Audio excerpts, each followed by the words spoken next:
What is up, everybody? Welcome into episode 62 of the BRAHMA Bullpen, coming to you from the cow pasture on behalf of United Football Media. How you doing today there, producer? I'm doing great. Glad to be here. This is an episode I was looking forward to.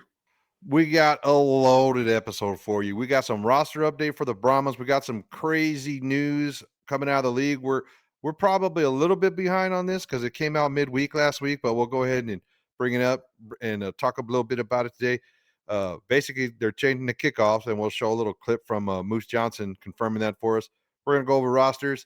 Also, it's ranking season, folks. It's ranking season. We're here. We did coaches, we did stadiums, we've done linebackers.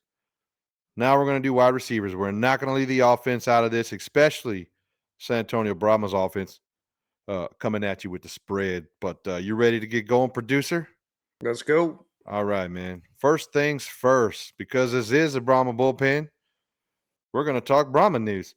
You see on the bottom of the list, transfer player to the retired list, Jordan Ferguson, outside linebacker. We just want to say we're sad to see you go, but we're happy you were here and wish you nothing but the best, Mr. Jordan Ferguson. With that, we do have, an updated roster. This is our current roster. Please feel free to pause this roster, read through it, send us any questions below. Let us know if we missed anybody. But as you can see, we still have a very healthy training camp roster here. We're not going to go into too much detail on that. We've had multiple episodes with roster information. Go back and find those if you want to hear us talk about specific players. Let's just get into the news, right? We'll pop up the first graphic here. Our very own United Football Media post here.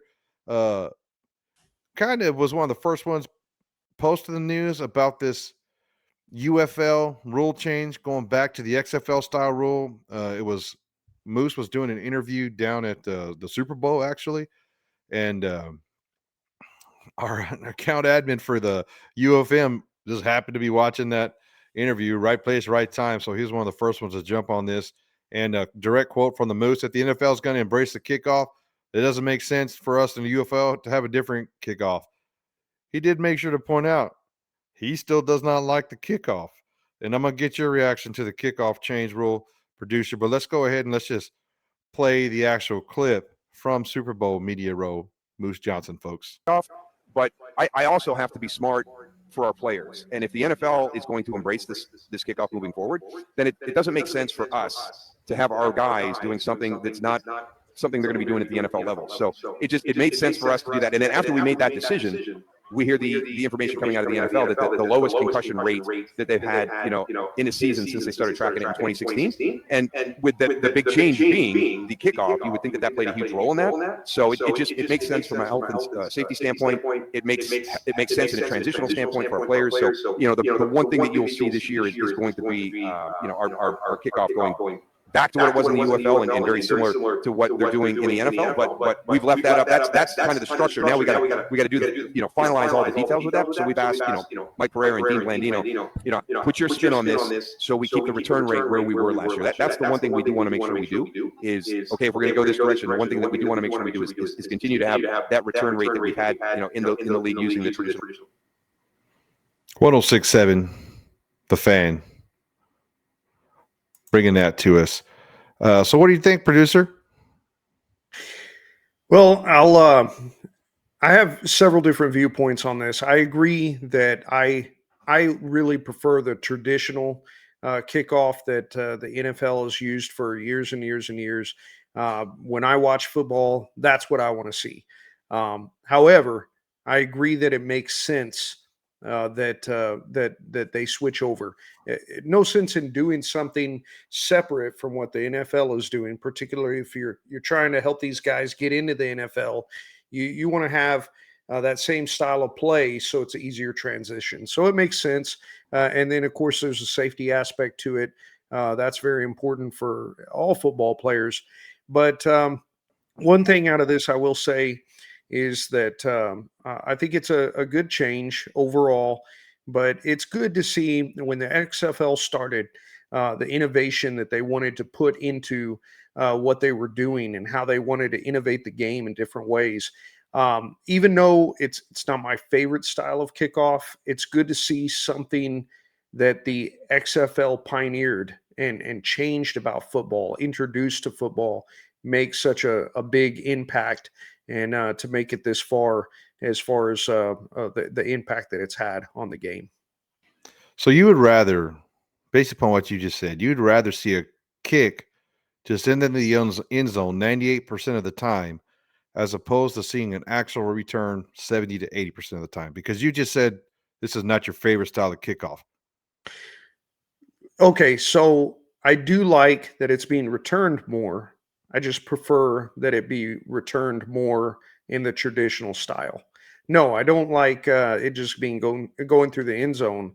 But in that traditional style of kickoffs, when it was returned, I think that was more exciting. So you're going to just mandate the returner has to return it no matter. I mean, what do you mean? You just contradicted yourself. You're not going to get more returns with the same old kickoff style. So you have to change it. Well, there's argument to be made, of course, on either side. Even Moose stated that he liked the the traditional kickoff more, but like I say, I mean, there's definitely benefits to it. Getting more returns is part of it. I It's say just you got to get used to it. more returns or just get it out of the game. Just put the ball in the 20 and let them go.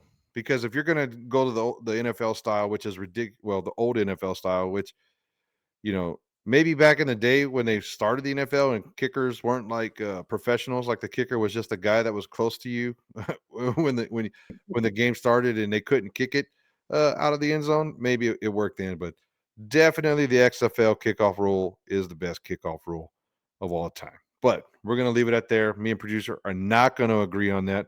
He'll just have to go through life being wrong. So, anyways, we're going to go on with a little bit more news.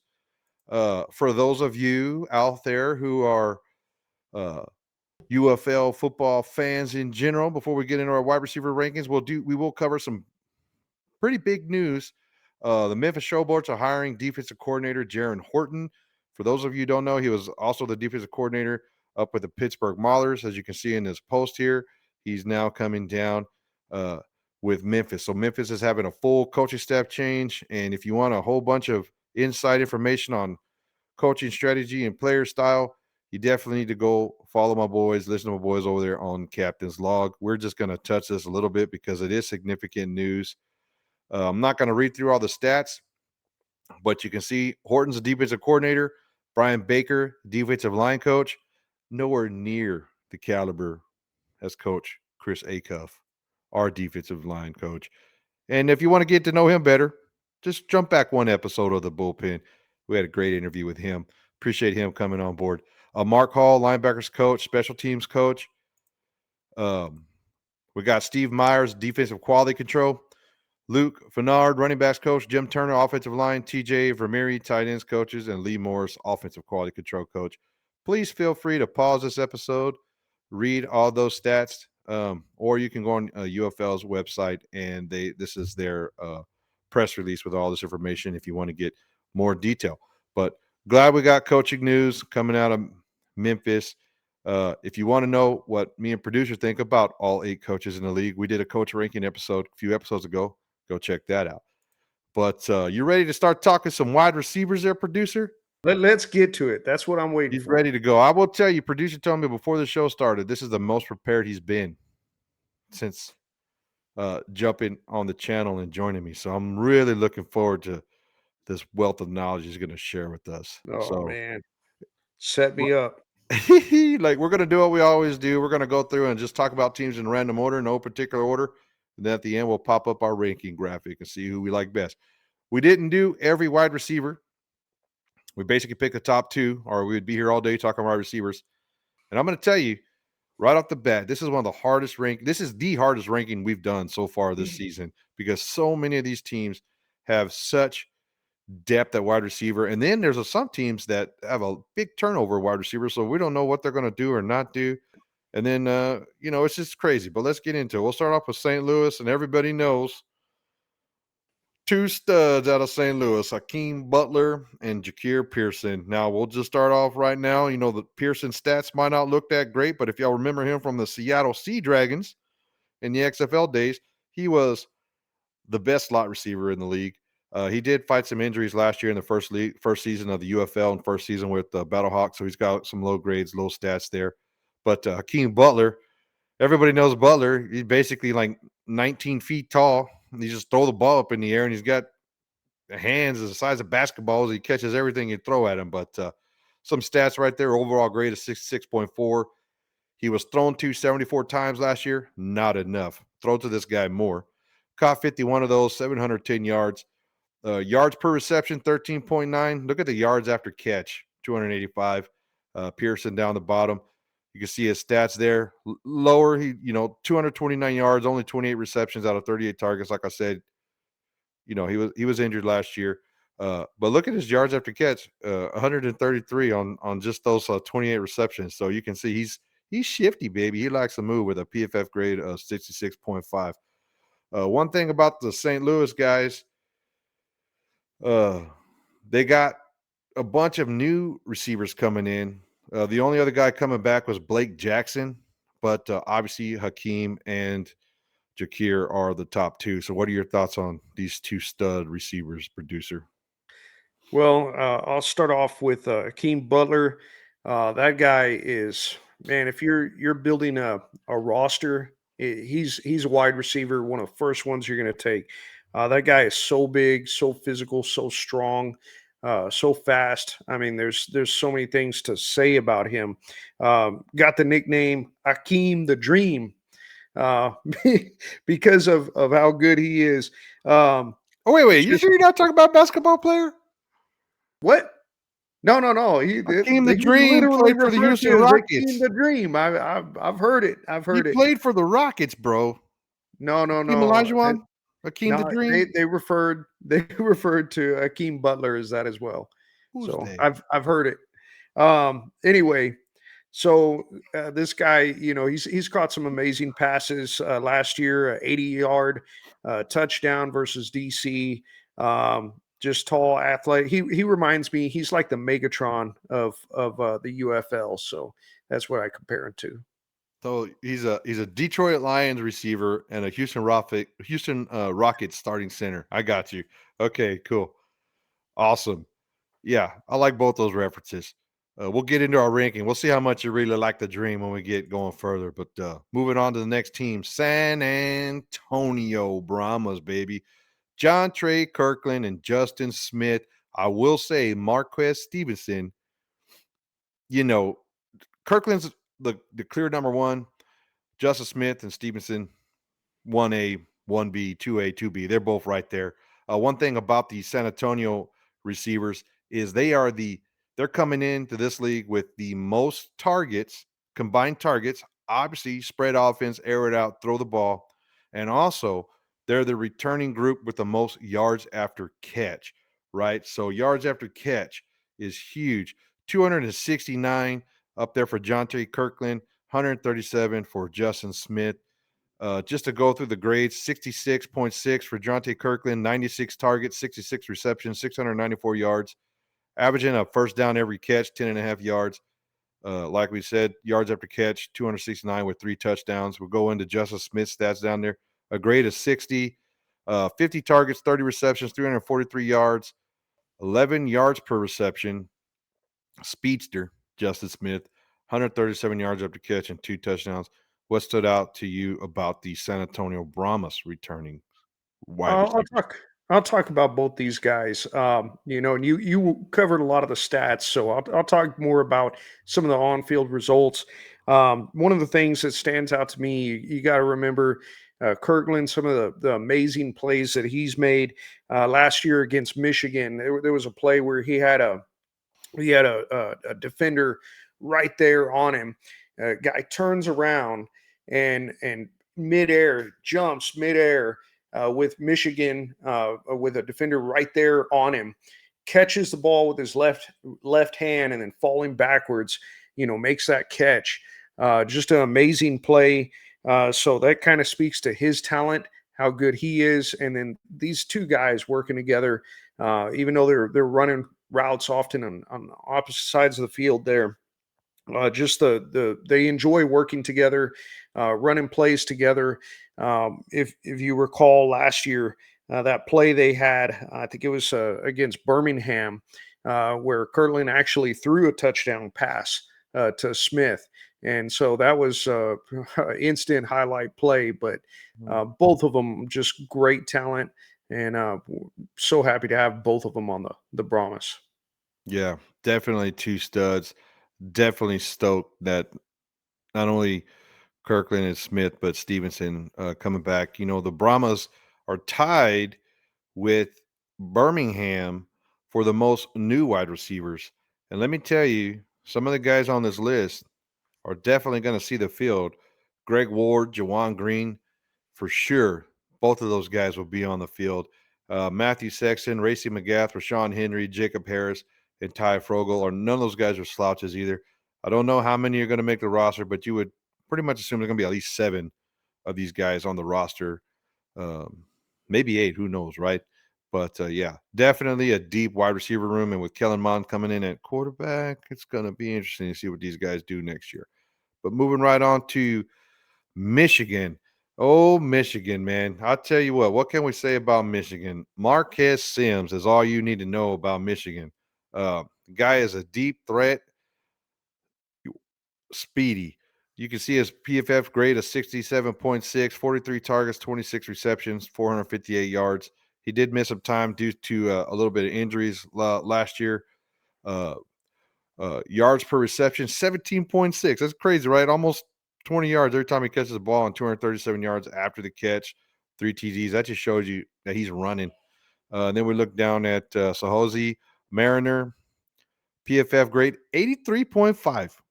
83.5, 45 targets, 31 receptions, 406 yards, 13.1 yards per catch, 100 yards after catch. Crazy to have that 83.5 PFF grade. What do you think about these Michigan wideouts?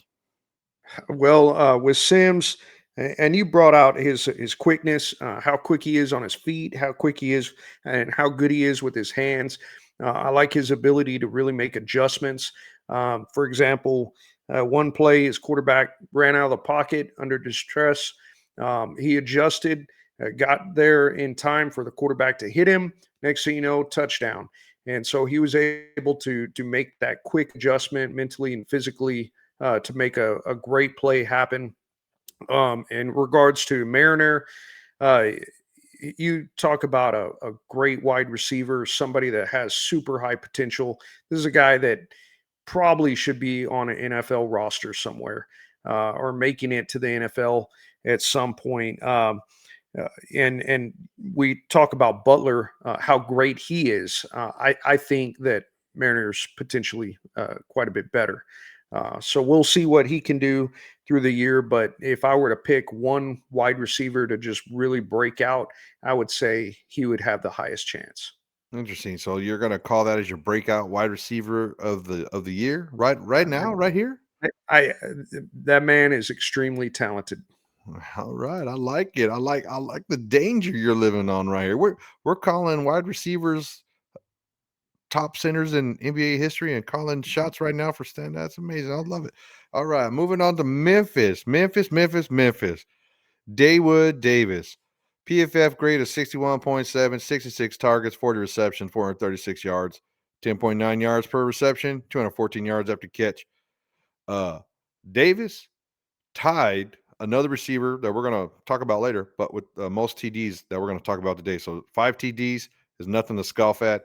Jonathan Adams Jr., PFF grade 65.7, 55 targets, 34 receptions, 451 yards, 13.3 yards per reception with 121 yards after catch. What do you think about these Memphis receivers, producer? Well, with Davis, great talent.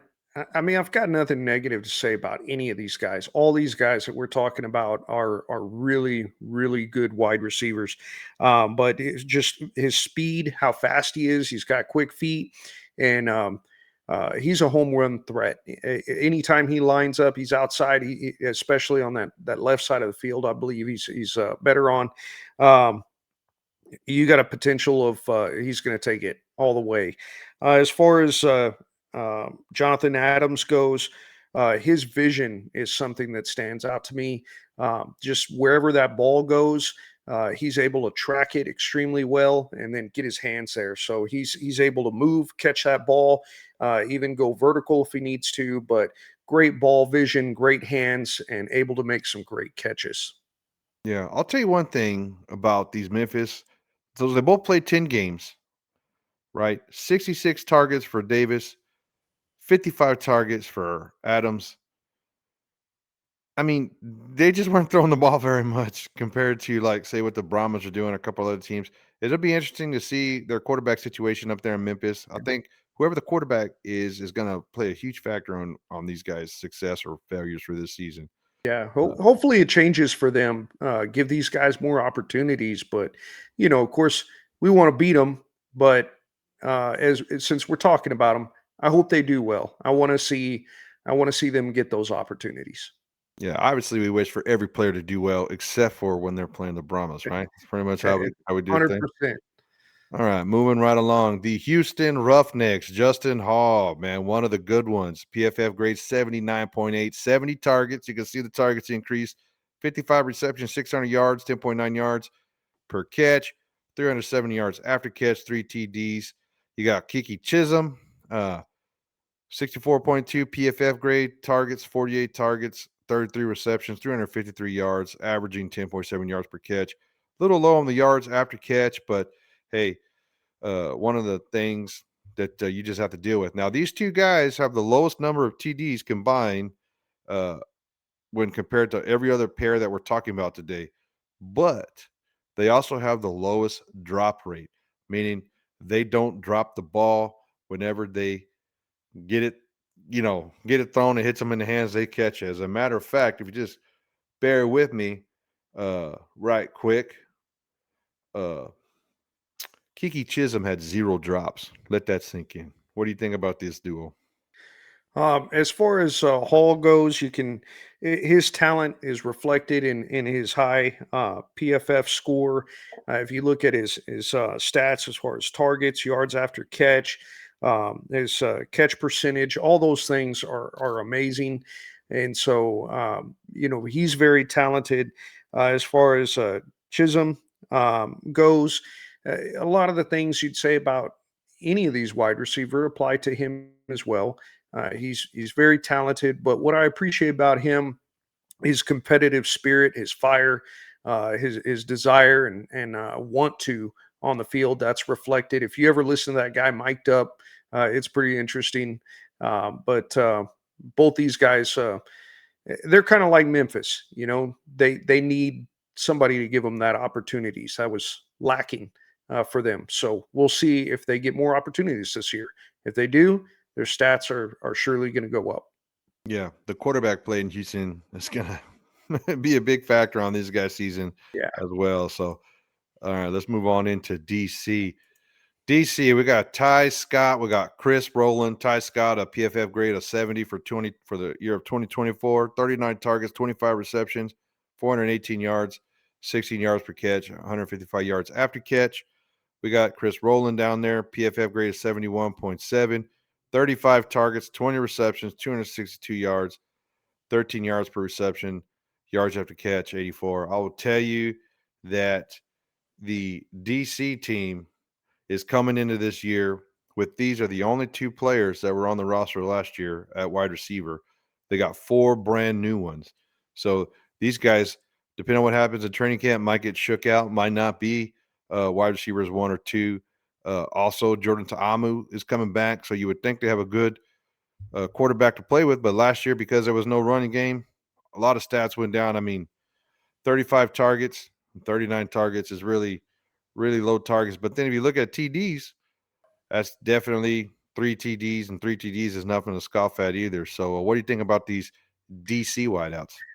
With Scott, I'll say with him, he's an aggressive player. He wants to take really good care of that ball, and he'll rip it. If there's any type of struggle for it, he'll rip it out and go with it. Strong hands, so that's something to compliment with him. In regards to Roland, um, his speed really stands out to me. They've used him in returns. He's got some really, really breakaway speed against Arlington. I think he went 80 yards for a touchdown on a punt return. And so if he gets loose, watch out. So that's kind of what stands out in regards to these guys the most to me. Yeah, Ty Scott had a 77.8 contested catch rating from PFF, meaning he's going up there and fighting for the ball. He's making that catch 77% of the time. He did have 4 drops though. And who knows? I don't know exactly where those drops happen or where, but anytime a drop happens a game, it's significant, right? But we'll see what happens up there in DC. We just got a couple of teams to go. And for all you pony fans out there, we're going to get to the Birmingham Stallions. Marlon Williams, PFF grade 72, 45 targets, 33 receptions, 399 yards. It's kind of low on the yardage. 12 yards per catch, 192 yards after catch, 4 TDs all by himself. So not bad. You got Deion Kane down here, PFF grade 61.6, 66 targets, 37 receptions, 461 yards, 12 yards per reception, 86 yards after catch. Birmingham is just like San Antonio. They got 3 guys coming back. The other guy coming back is Amari Rogers. And then they got a whole bunch of guys on the depth chart listed that did not play for them last year. You got Austin Watkins, Shai Smith, Joseph Nagata, Tyrone Johnson, Cade Johnson, Davion Davis, and Jalen Camp. Who knows where that's going to shave out? But I can tell you right now, they're not taking all those wide receivers into the season with them. But because they definitely do use the tight end a lot down there in Birmingham. So what do you think about these old pony wide receivers? All right, are you ready for this? Yeah, I got let's do another it. nickname for you. Okay. All right, so in regards to Williams, If you call him the big fundamental, I'm in this episode right now. no, no, not the big fundamental, but the bulldozer. The bulldozer. The bulldozer. All right, so this guy, this guy, if you look at him, he high PFF grade. He by far he had the best yards after catch on his team, and so he is somebody that not only he's fast, quick, but he's hard to bring down. So he's used to hitting guys and keeping on chugging and making big plays. So that's why he's the bulldozer. As far as Kane goes, another guy that is great at returning kicks, fast. He has the potential of taking games over at the wide receiver position. Great as far as receptions, yards, his ability to get first downs. Great stats in those areas. Where did this bulldozer nickname come from? Like you Googled that and it was like you saw it on the internet or you made that up right Well, now or no, I didn't make it up right now. I just, like I said, looking into these guys is something I heard somebody say. So that's all. I didn't come up with a name. I'm just using it. all right. All right. But you don't know who it was. You I don't know who I, no? Okay. I All can't right. accredit anybody right now. All right. Well, let's get into our last wide receiver room before we show our rankings. With a name like Bulldozer, you would think that would be the number 1 wide receiver duo, but we'll see when we get to that point. But let's jump into the Arlington Renegades. Tyler Vaughn's PFF grade of 71.4, targets 70, receptions 45, 503 yards, 11.2 yards per catch, 84 yards after catch. Looking down at Javante Payton, PFF grade of 63.9, 40 targets, 23 receptions, 379 yards, 16.5 yards per reception, 36 yards after catch. He's on this list as the number 2 wide receiver in my mind over Dante Burnett because of the total touchdowns. He's got 5 total touchdowns where Burnett only had 2, which kind of why I put him up as the number 2 wideout on the team. Definitely a touchdown machine there. And then Tyler Vaughn, what can you say? He's just a great wide receiver, and these guys going to be playing with Luis Perez. Arlington has the most returning wide receivers.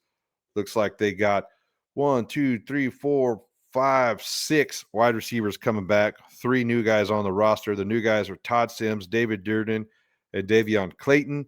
The returning guys, Tyler Vaughns, Dante Burnett, Javante Payton, Isaiah Winstead, Juwan Mango, and Lujuan Winningham, which all of those guys received significant playing time throughout the year. So other than Lujuan Winningham, he didn't get on the field too much. But anyways, what do you think about these Arlington wideouts? Well, Tyler Vaughn's, he's uh, as many of these great wide receivers do, or all of them. He's got great hands. It's been seen throughout his college career, USC. He's got some NFL experience. He's caught some touchdown passes in the NFL, and so that it was on display there. And then, of course, in the UFL, he's doing it there as well. So he's a really good wide receiver. Then Peyton, of course, he's got that potential, that speed. He's got the potential to burn you deep. He's done it to teams a number of times, and so once again, both these guys are great wide receivers for Arlington to have. Yeah. And, they're coming back with Luis Perez. If you guys did know, Luis Perez just did a one-on-one interview with the VP of content here at the United Football Media Group with Ace. So go check that out. It was a great interview. It was awesome to hear his perspective on spring football. He's got a book coming out and all the details are over there. I will probably be buying like my 3rd book ever when that comes out, not a huge book guy. I'd prefer to watch the movie or the football game. But yeah, but you ready to show our rankings, producer? You ready to pop it up for the whole world to see? Once this graphic comes up, there's no takebacks.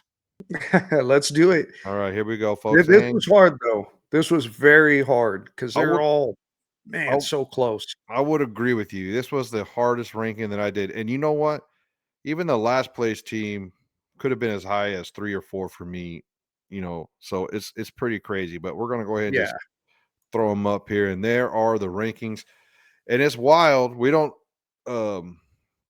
discuss these rankings. I do mine, log them in. Producer does his, so completely separate. We don't talk about them before the episode. It's just I know where they're at because I make the graphic or whatever. But both of us have a Michigan number 1. Why did you put Michigan number 1? Well, I think they have the single what will end up being the best wide receiver at the end of the year on their team, and then they've got a really good number 2. So great duel there. Yeah.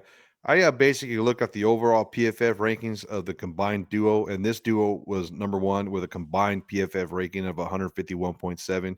So I definitely use where they take all those different metrics in there. And then I looked at the yards and I looked at the yards per catch, per reception, right? One of the higher combinations of yard per reception. All right. I got St. Louis at number 2. You got Houston. I'll go first. I got St. Louis number 2 purely because I know what Pearson is going to do if he stays healthy. This guy posts videos of workout and training on a regular. And then with Hakeem Butler, like I said, the big old tall guy, possession receiver with Pearson playing the slot. I'm going to tell you, man, those guys are going to get open no matter who they're playing against.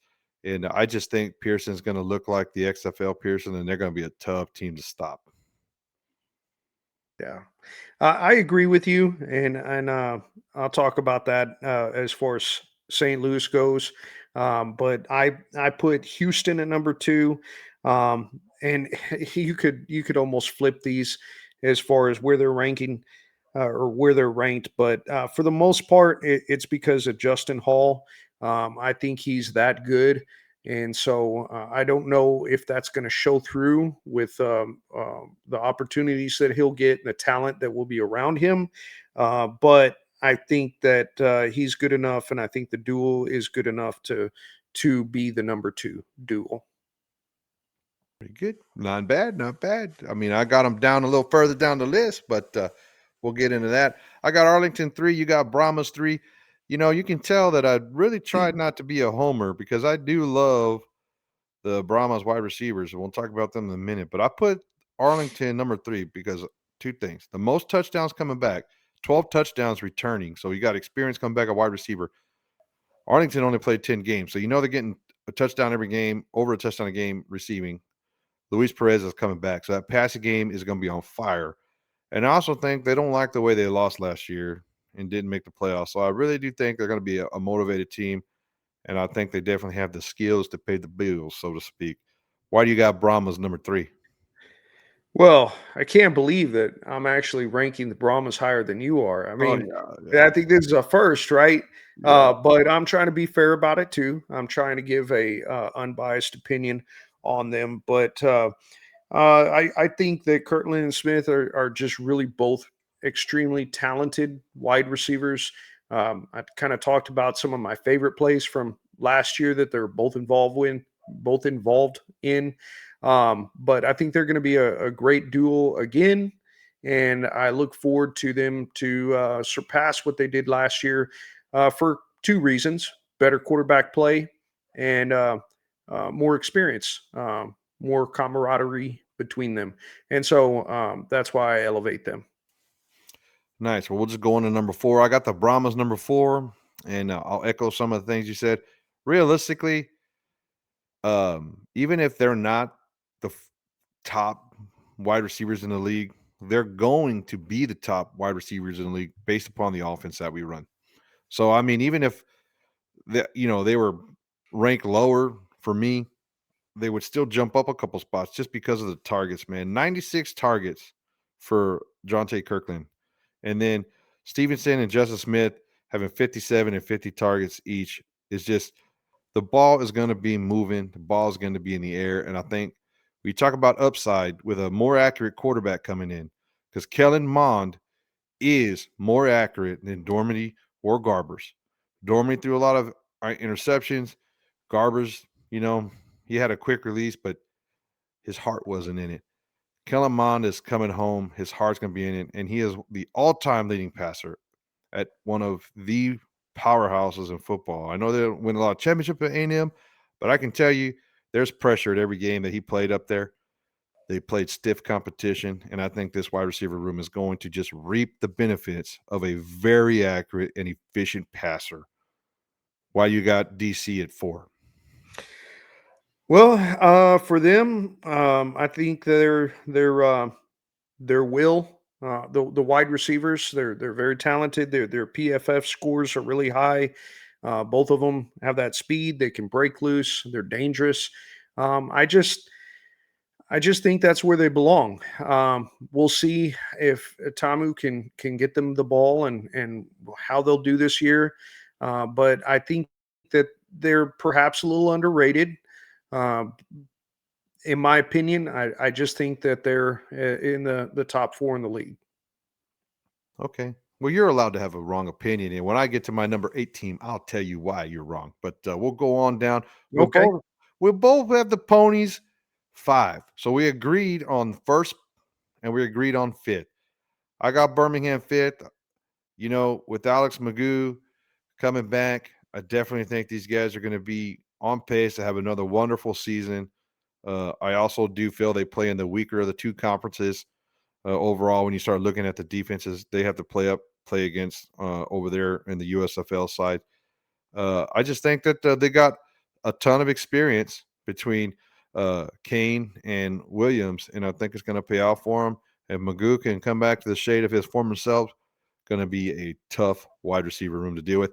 And realistically, this team could have been as high as 3rd for me or as low as 6. I think 3 through 6 are all pretty interchangeable in my mind. But why did you get them? Why do you have them at number 5?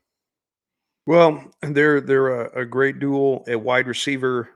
Both these wide receivers are so dangerous on the field. However, there's so much about Birmingham that makes them overall a dangerous team, right? There's so much to deal with and talent on that team as we've seen in the past 3 years. But just I just think that there's 4 wide receiver rooms that are better. It's not that they're bad. I think they're good. I just think there's 4 that are better. No way DC's better, but we'll get into that. We're going to drop down to number 6. I got Memphis Showboats. When I get down to 6, 7, and 8, there's more factors outside than the skills of the wide receiver. For Memphis, it's quarterback play. Who's going to be the quarterback? How good are they going to be? You know, we just don't know. We talked about quarterbacks.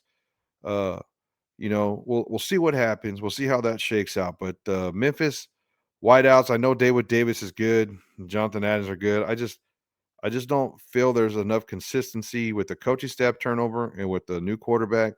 Memphis O line really struggled last year. We'll have to see what improvements they make there. I just think that they don't have much else going for them other than their own skills and ability, and you need some help to have one of those breakout seasons. So that's why I got them number 6. Yeah. And as far as myself, I put St. Louis at number 6. In all honesty, looking back at it, if I were to redo them right now, I'd probably put them at 4 and DC at 6. So I'll keep it the way it is, but I could swap those two. But I think that you have to acknowledge the talent they have, and putting them at 6 is probably underrating them.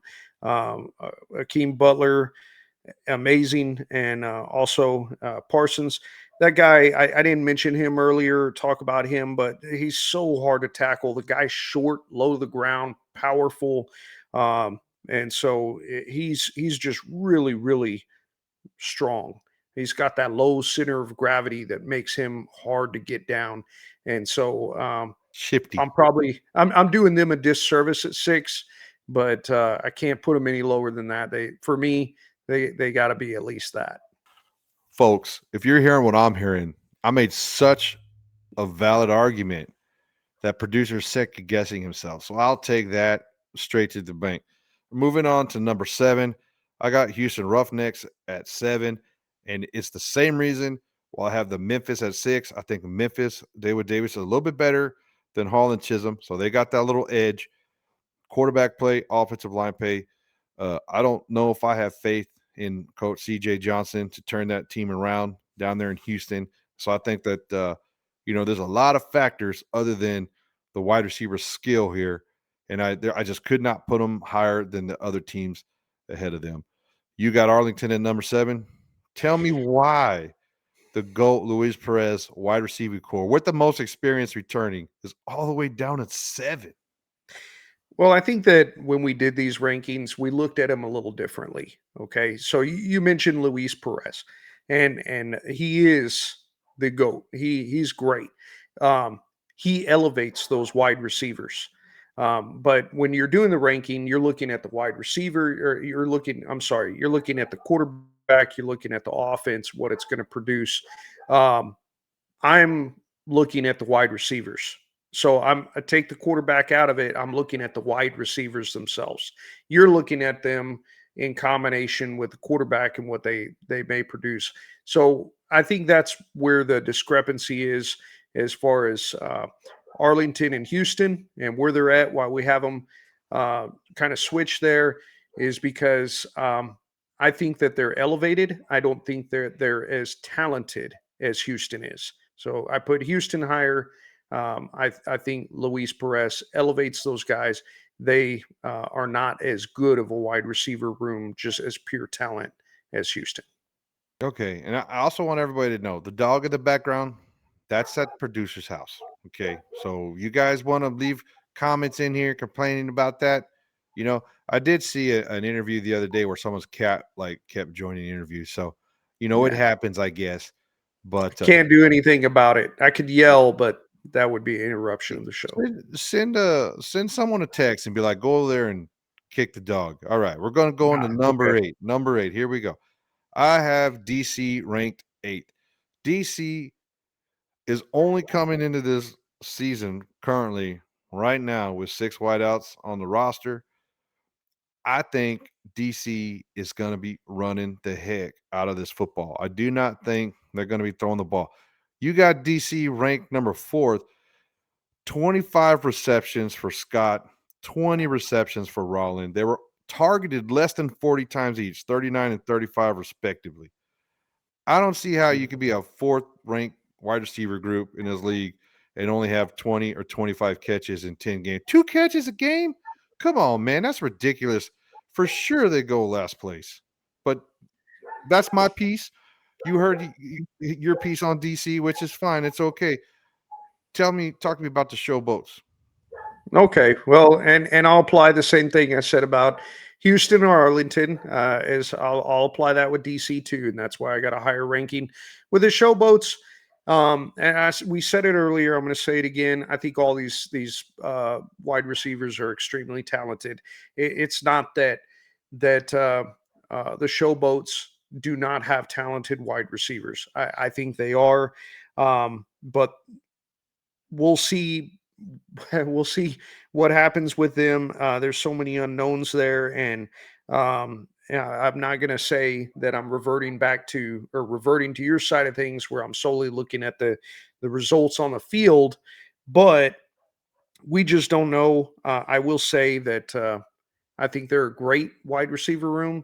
I just think they're at eighth, and I hope they do good, but I think that's where they belong. Well, there you have it, folks. Leave a comment, complain about the dog, complain about producers' rankings, complain about my rankings, whatever you got to do.